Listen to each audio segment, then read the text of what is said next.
Olá, amigos e amigas do saber. Neste episódio de hoje nós vamos falar sobre a natureza humana.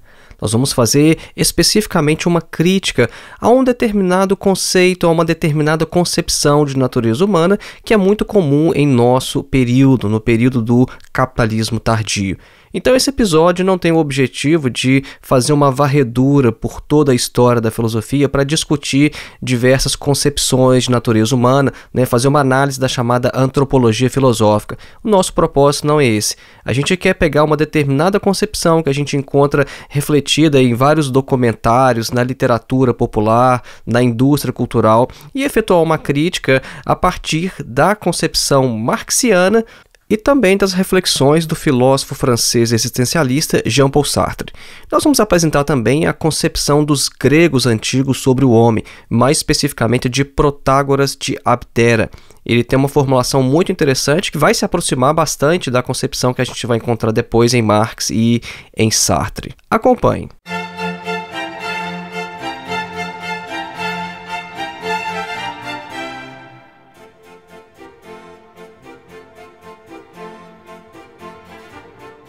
E antes de iniciar, um breve recado, faça sua inscrição em nosso curso de Introdução à Filosofia, dos Pré-Socráticos a Sartre.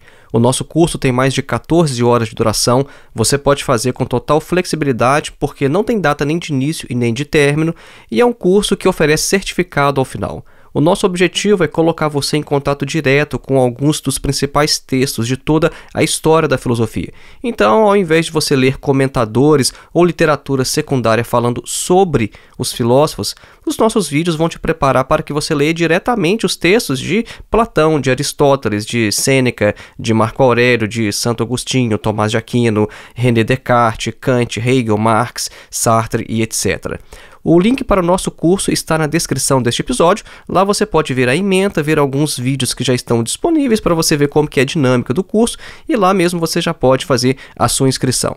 E se você aproveitar o cupom de desconto que geralmente fica disponível nos 5 primeiros dias após a publicação deste episódio, você pode adquirir o nosso curso pelo valor único de R$ 22,90. Este não é um valor mensal, é um valor único para você ter acesso vitalício a um curso com mais de 14 horas de duração. O nosso segundo e último recado é que você pode contribuir com a existência deste trabalho através de duas outras formas. Você pode ser um dos nossos apoiadores através do Apoia-se. Nós temos um perfil lá e o link para o perfil está na descrição deste episódio. Ou então você pode fazer qualquer contribuição para a nossa conta através da nossa chave Pix. A nossa chave é simplesmente o nosso endereço de e-mail, que é filosofiavermelha@gmail.com. Então voltemos ao nosso tema, a natureza humana. Como nós afirmamos no início deste episódio, nós dissemos que nós vamos examinar uma determinada concepção de natureza humana que é muito comum em nosso período, no período do capitalismo tardio. Essa concepção de natureza humana, ela é uma concepção ideológica. E por ideologia, a gente está entendendo aqui o conceito numa concepção estritamente marxiana, porque no senso comum, no popular, as pessoas geralmente entendem ideologia como se fosse um conjunto de ideias, ou seja, cada um tem a sua própria ideologia, tem as ideias em que acredita, mas numa concepção marxista estrita, ideologia não é isso.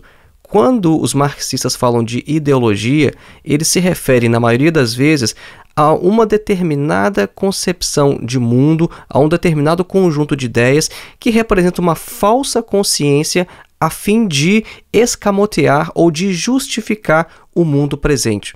É simplesmente nesse sentido mais estrito que a gente pode falar de ideologia.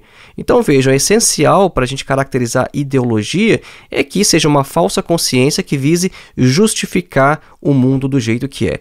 E nesse sentido, algumas concepções de natureza humana, elas existem justamente com esse propósito. Então a concepção que a gente vai criticar nesse episódio aqui hoje, ela é ideológica no sentido de que ela serve ao capitalismo. É uma concepção que vai mostrar que o capitalismo é o sistema mais natural à nossa natureza. Mas a gente vai ver que na história da filosofia, mesmo lá entre os gregos já, a gente tem outras concepções de natureza humana que não estão exatamente de acordo com essa que os ideólogos do capitalismo vão defender. De maneira preliminar, eu gostaria de lembrar aqui uma reflexão deixada por Marx e Engels em A Ideologia Alemã, que fala sobre essa questão da ideologia, né, e a relação com os interesses de classe. O Marx e o Engels afirmam nessa obra que a burguesia apresenta os seus próprios interesses de classe como se fossem interesses gerais de toda a sociedade. Isso é muito importante, porque imagine só, a burguesia numericamente é uma classe muito pequena. Ela não dá conta de governar a sociedade inteira, né? Por exemplo, 1%, né, de mais ricos do mundo contra 99% do resto do mundo. A burguesia não dá conta de fazer isso sozinha. Então ela tem que apresentar os seus próprios interesses como se fossem interesses de todo o mundo. E o problema é que ela tem sucesso nisso, né? Por isso que a gente tem muitas pessoas que defendem pontos de vista das classes mais ricas, achando que são os seus próprios interesses. Esse é um dos mecanismos de dominação ideológicos da burguesia. Ela precisa apresentar os seus interesses como se fossem gerais, de toda a sociedade. Ela não fala assim, olha, isso aqui é meu interesse, defendam isso.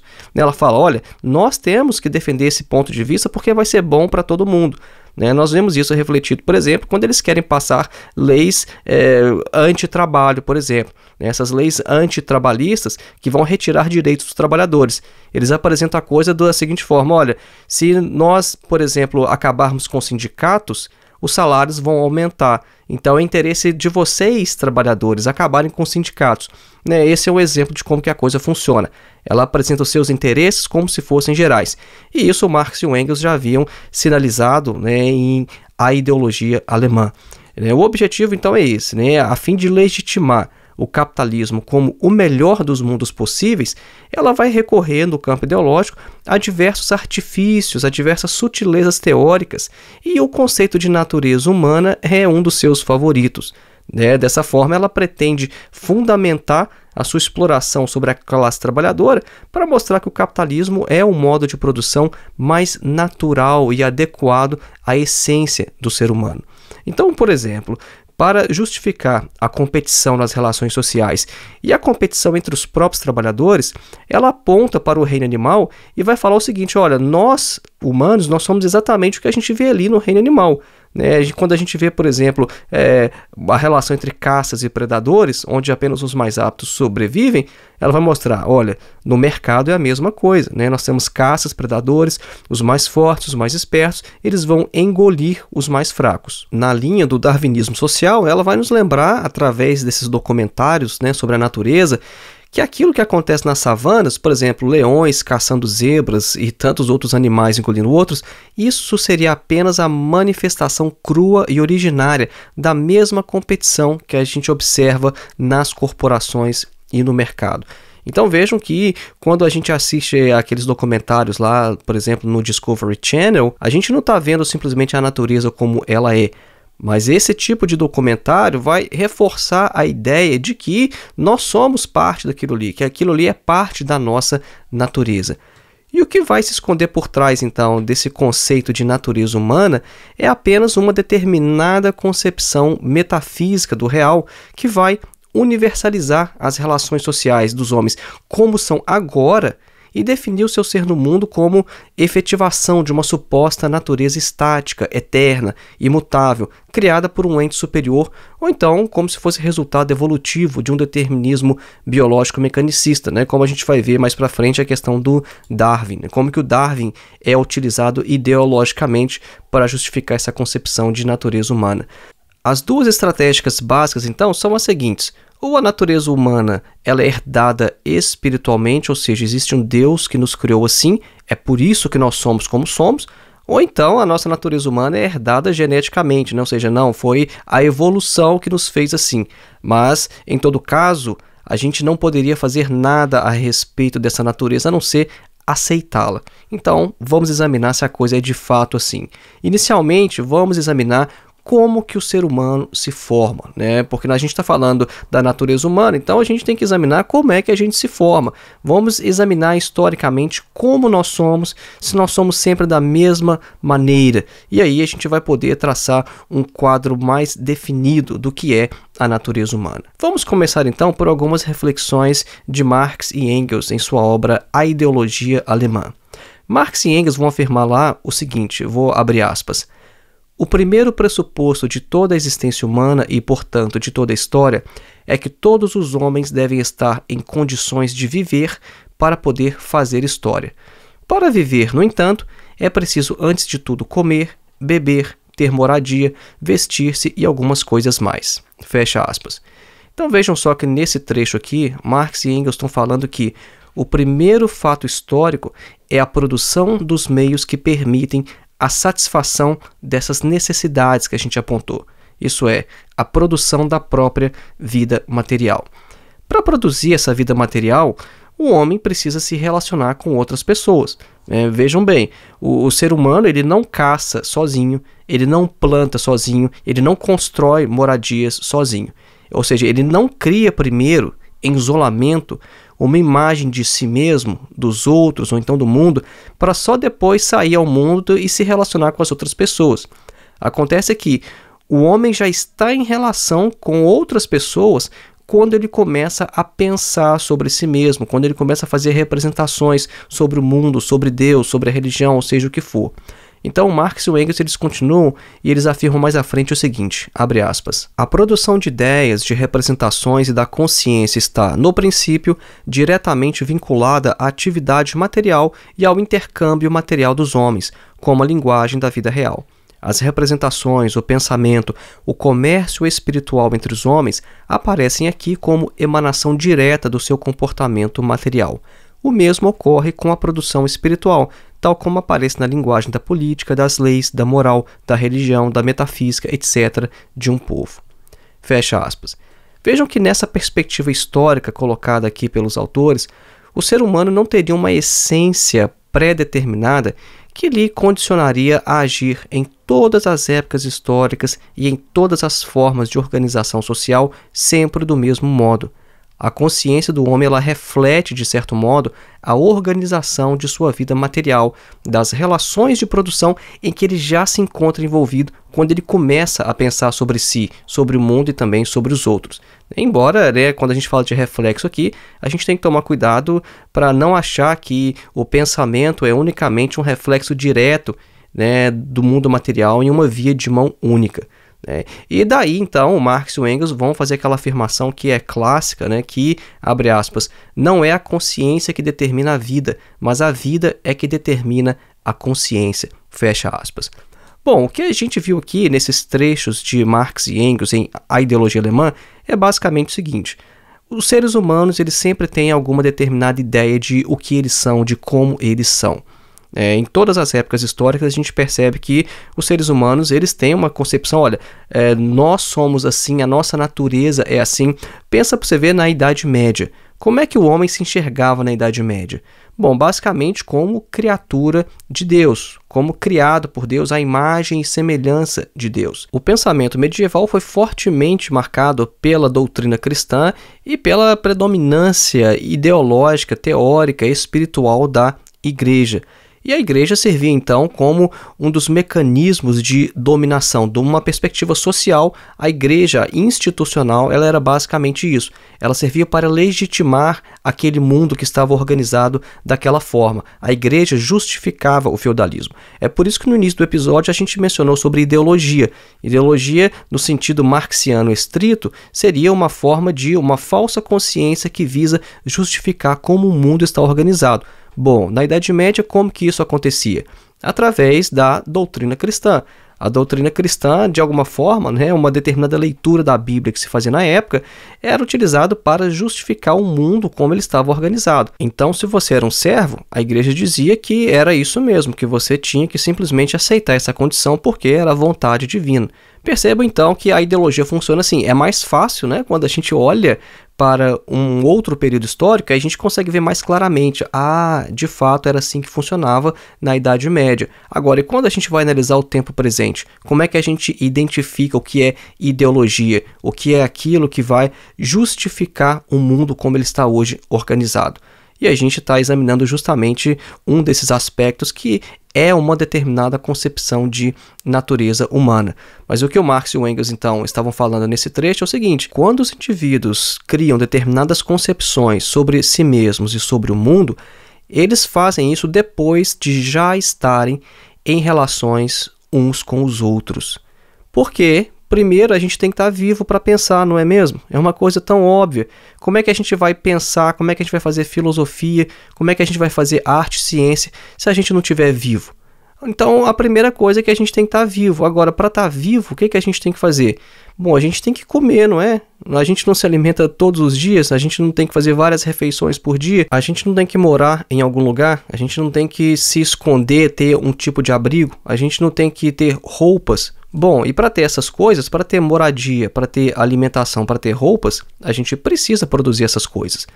Só que a gente não faz isso diretamente mais hoje. A gente compra essas coisas, mas para comprar a gente precisa trabalhar. E a gente trabalha geralmente em relação com outras pessoas. Então vejam, o ponto de partida de Marx e Engels é extremamente concreto. Primeiro a gente tem que estar vivo. Para estar vivo, a gente tem que trabalhar. E depois, então, que a gente trabalha, está vivo e a gente tem tempo livre, a gente começa a pensar sobre as coisas e a gente começa a pensar, por exemplo, sobre a natureza humana. E aí que eles vão falar, quando a gente começa a pensar sobre a natureza humana, na verdade, a gente já está em relação social com outras pessoas. E essas relações sociais, é óbvio que elas vão fazer ali o seu caminho e de alguma forma vão aparecer refletidas nos produtos do nosso pensamento. E este será exatamente o ponto de partida do filósofo existencialista Jean-Paul Sartre para fazer as suas reflexões sobre o homem. E ele vai dizer que primeiro o homem existe e depois ele se define. Então nós vamos fazer uma breve pausa musical e voltaremos com Jean-Paul Sartre em seguida.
Aproximadamente um século mais tarde, inspirado nessa descoberta fundamental do marxismo, o filósofo francês Jean-Paul Sartre, ele também vai contestar que o ser humano seja pré-determinado, possuindo uma natureza humana que vai lhe condicionar de uma forma determinística a ser unicamente aquilo que ele já é. Ou seja, se o ser humano é assim hoje, ele vai ser assim para sempre.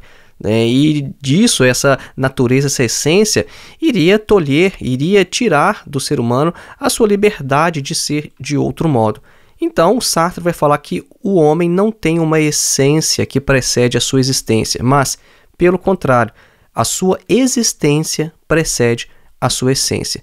Então ele vai se expressar assim em sua pequena obra O Existencialismo é um Humanismo, abre aspas. O que significa aqui dizer que a existência precede a essência? Significa que, em primeira instância, o homem existe, encontra a si mesmo, surge no mundo e só posteriormente se define. O homem, tal como o existencialista o concebe, só não é passível de uma definição porque, de início, não é nada. Só posteriormente será alguma coisa e será aquilo que ele fizer de si mesmo. Assim, não existe natureza humana, já que não existe um Deus para concebê-la. Fecha aspas. Percebo então que para Sartre a ideia de uma essência humana, ela pressupõe que exista um Deus que tenha concebido essa essência e que a partir dos seus moldes ele tenha criado então o homem. É como se fosse quando a gente tem uma forma, né, para criar, por exemplo, bolos ou qualquer outro objeto, né, que você constrói a partir de formas. É como se Deus tivesse a forma do homem, ou mais especificamente a forma, ou então a essência do homem, e a partir dela ele tivesse criado o ser humano. Mas a questão é, se não existe Deus nenhum, então o homem primeiro vai existir, o homem primeiro vai estar no mundo e só a partir disso é que ele vai se definir. No início do episódio nós mencionamos que as duas estratégias básicas para essa concepção ideológica de natureza humana são as seguintes: ou existe um Deus que criou uma essência humana, uma natureza humana, e todos nós temos essa natureza porque ela foi injetada em nós por Deus, ou então isso vai acontecer de uma forma genética, na linha de um darwinismo social. Nós podemos ver então que para Sartre essa primeira possibilidade está descartada, porque o ponto de partida de Sartre é outro. Do Sartre está falando, olha, se não existe nenhum Deus, então o homem primeiro existe. O homem primeiro, ele está no mundo, ele primeiro vive, e só a partir disso é que ele vai se definir. Daí essa ideia, né, de que a existência precede a essência. Preste atenção nessa formulação, né? A existência precede a essência, ou seja, primeiro a gente está vivo, primeiro a gente existe e depois a gente se define. Então, a concepção de natureza humana criticada por Sartre pressupõe a existência de um ser supremo para criar essa essência. Mas e quando tais concepções de natureza humana elas parecem se apoiar em teorias científicas que são aparentemente objetivas e neutras, que não vão trabalhar com a ideia de Deus?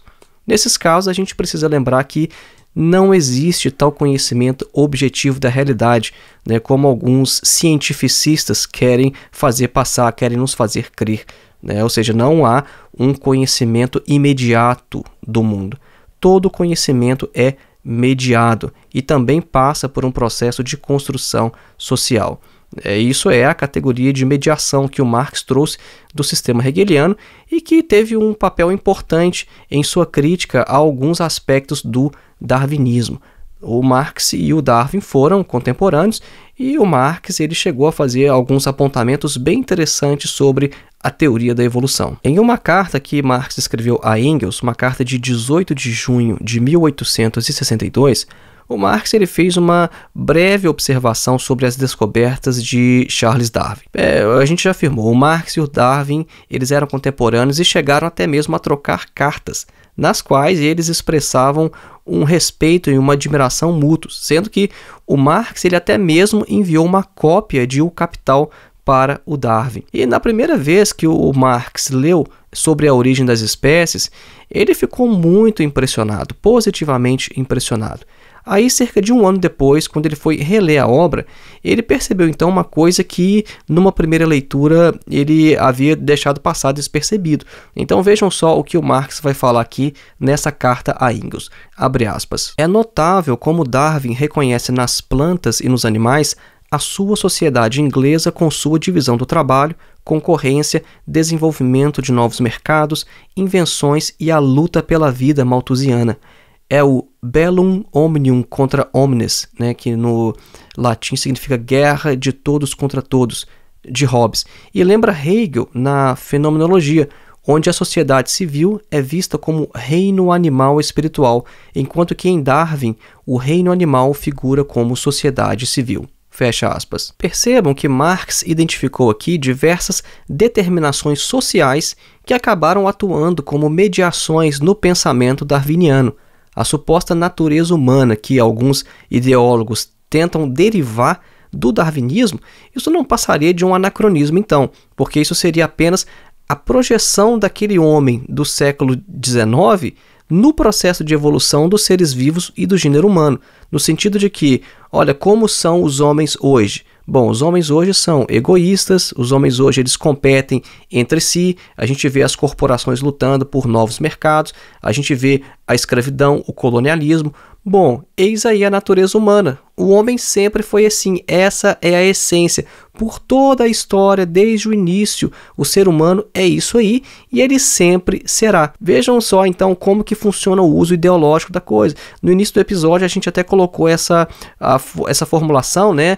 Você vai tipo congelar, é como se você tirasse uma foto de como o homem é hoje, como o homem era no século XIX, e vai falar o seguinte: olha, o homem sempre foi da forma que ele é, ao invés de considerar que os homens são assim hoje. Mas nada diz que os homens sempre foram assim na história e que eles sempre serão. Mas a gente deve chamar atenção aqui para o fato de que o Marx ele jamais rejeitou o darwinismo. Não nos entendam mal, muito pelo contrário. Em uma outra carta que ele escreveu a Engels, o próprio Marx se referiu ao darwinismo como, abre aspas, a base natural de nosso pensamento, fecha aspas. Então essa carta vai mostrar apenas que a apropriação que o Marx fez das descobertas do Darwin, ela não foi incondicional ou acrítica. E o Marx também não está se aventurando no campo aqui da biologia, o Marx não está fazendo comentário sobre isso. O Marx, como filósofo, ele só está percebendo como que o meio social ele influenciou Darwin a ler a natureza da forma como ele leu. Essas reflexões de Marx e de Jean-Paul Sartre vão nos mostrar que o homem é um ser aberto ao mundo. O homem não é um ser fechado, predeterminado a ser simplesmente o que ele é em uma ou outra época histórica. O ser humano é um ser que se forma, que se constrói. Agora, isso não é uma ideia exatamente nova. Isso não foi algo pensado apenas na modernidade ou na modernidade tardia ou na pós-modernidade. Essa é uma ideia que já se encontra presente, por exemplo, entre os gregos. E agora eu quero mencionar brevemente sobre a antropologia técnica do Protágoras de Abdera, lá na Grécia Antiga. Então a gente vai dar um salto aqui lá nos gregos antigos para a gente ver que lá já tinha também uma concepção de que o homem é essa abertura. Bom, a primeira lição antropológica dos gregos é a seguinte: o homem é mortal. E a essa característica, ou seja, a característica da mortalidade, os gregos ainda vão acrescentar outras 4, a saber, segundo, o homem ele é técnica, terceiro, ele é amante, no sentido sexual, quarto, ele é valoração e quinta, ele é linguagem. Então, ou seja, o homem ele é mortalidade, técnica, amante, valoração e linguagem. Os filósofos pré-socráticos não se ocuparam apenas de investigações naturais, mas eles também tinham uma preocupação com a questão antropológica. Inicialmente foi através da narrativa mítica que os gregos primeiro expressaram as suas concepções sobre o homem, suas concepções antropológicas. Só que a estrutura dessa narrativa ela não é temporal, como a historiográfica. A ordem aqui vai dizer respeito a uma estrutura humana. E é nesse tipo de narrativa que a gente encontra, por exemplo, o episódio do roubo do fogo por Prometeu, que apresenta um caráter ambíguo, porque o roubo, a transgressão, pode ser algo bom. O Prometeu, o nome dele é um substantivo que é composto dos termos pro e metes, ou seja, aquele que sabe o que acontecerá com antecedência. O Prometeu ele rouba o fogo dos deuses e o oferece aos homens. Ali na Grécia Antiga a gente tem também o Epimeteu, e a palavra vem de epi e metes, que é conhecimento sobre algo, um conhecimento posterior, portanto. O Epimeteu ele distribuiu as qualidades aos seres, só que ele se esqueceu do homem e deixou o homem nu, descalço, descoberto e sem armas. E é por isso então que o homem recebe de Prometeu o fogo e também a tekné, a técnica. Tekné no sentido de fabricação da vida material. E depois a gente tem também o Hermes, O Hermes, o mensageiro, ele vai dar aos homens outra tekné, que é a tekné politiké, porque os homens estavam se destruindo. E essa tekné, ela é distribuída igualmente, ao contrário da outra que foi distribuída desigualmente. A tekné, ela foi distribuída de forma desigual, mas a tekné politiké, ela foi dada de forma igual a todos os homens. Então, nessa concepção antropológica grega, o ser humano ele é um ser precário, segundo a antropologia de Protágoras, da forma como a gente a encontra nas obras do Platão. Só que a pobreza do homem é ao mesmo tempo a sua riqueza, porque é justamente por não ter nada mais é que o ser humano ele tem a técnica, ele tem a tekné. Então, o que marca o homem como ser humano é a indeterminação. é justamente não ter uma marca. O homem, ele é um ser em aberto, ele não é naturalmente homem, né? Ou seja, o ser humano não é humano por natureza, mas ele é um ser construído culturalmente. Se a gente deixar um pássaro sozinho na natureza, por exemplo, o pássaro ele vai continuar sendo pássaro. Mas se a gente deixar um ser humano sozinho, abandonado ao nascer, ele não se tornará um ser humano, ele não se tornará um homem. O que marca o homem, então, é justamente essa indeterminação, é justamente essa abertura. Então vejo que na Grécia Antiga, com os pré-socráticos, a gente já tem uma determinada concepção de natureza humana que é abertura, que é indeterminação. Então, quando a gente está apresentando aqui nesse episódio essa concepção de natureza humana, como a gente tem em Marx e também em Sartre, a gente não está falando de algo exatamente novo. Né? Isso não é uma criação moderna, né? No sentido que veio ali da modernidade. A gente já tem isso desde os gregos antigos.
O que a gente pode concluir de tudo isso então?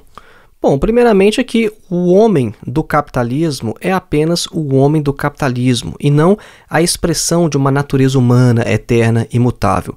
Em uma outra forma de organização social, em que a produção tenha como objetivo não gerar lucro, como é no capital, mas satisfazer necessidades humanas, numa outra sociedade em que as relações sejam pautadas pela cooperação e não pela competição, a consciência humana também vai refletir esse novo tipo de sociedade. O Marx afirma em suas teses sobre o Feuerbach, na sua sexta tese, o seguinte, abre aspas, mas a essência humana não é uma abstração intrínseca ao indivíduo isolado. Em sua realidade, ela é o conjunto das relações sociais. Fecha aspas. Vejam que o Marx fala explicitamente, a essência humana não é uma abstração intrínseca ao indivíduo isolado. Ela é o conjunto das relações sociais. Então, o ser humano ele possui certamente algumas características que vão perpassar todas as formas de organização social e que provavelmente ainda existirão em sociedades pós-capitalistas. Né? O Marx, é importante a gente frisar isso aqui no final, tá? O Marx ele não acreditava que nós somos seres infinitamente plásticos, moldados apenas por circunstâncias sociais. O Marx ele não pensava assim. Ele via o ser humano também como animal e também como possuindo necessidades comuns com a maioria das espécies, tais como fome, sede e necessidades sexuais. O que o contexto social vai fazer é moldar, distorcer ou então corromper essas necessidades básicas. E cada um à sua maneira. Cada contexto social vai fazer isso de uma determinada forma. Lembrando aqui que o Marx ele era um leitor de Darwin. Então o Marx ele levava em consideração o que a gente tem de especificamente animal. Este ser humano perene, que é comum às civilizações tanto passadas quanto futuras, ele vai se definir não tanto por aquilo que lhe aproxima dos animais, mas sim por aquilo que lhe é específico, distintivo, porque uma definição é uma delimitação, né? Definir é delimitar. É por isso que o Sócrates dizia, por exemplo, que a essência do homem é a razão. É por isso que Aristóteles vai dizer que o ser humano é um animal político, né? Zoon politikon no grego. E o Freud dizia que nós somos os únicos seres capazes de sublimar as nossas pulsões, isso é, nós somos os únicos seres capazes de dizer não aos impulsos biológicos. E é nesse último sentido é que o que é especificamente humano não é exatamente o impulso, por exemplo, para matar ou destruir, mas a capacidade de reelaborar esses impulsos no uso das mais altas construções sociais. Então foi esse o nosso episódio de hoje. Lembrando mais uma vez, faça sua inscrição em nosso curso de Introdução à Filosofia. O link para o nosso curso está na descrição deste episódio, ou então em nosso site, que é www.filosofiaepsicanalise.org. E seja também um apoiador deste trabalho através do nosso perfil no Apoia-se, o link está na descrição deste episódio, ou então fazendo uma contribuição via Pix, que é filosofiavermelha@gmail.com. Um grande abraço e até o próximo.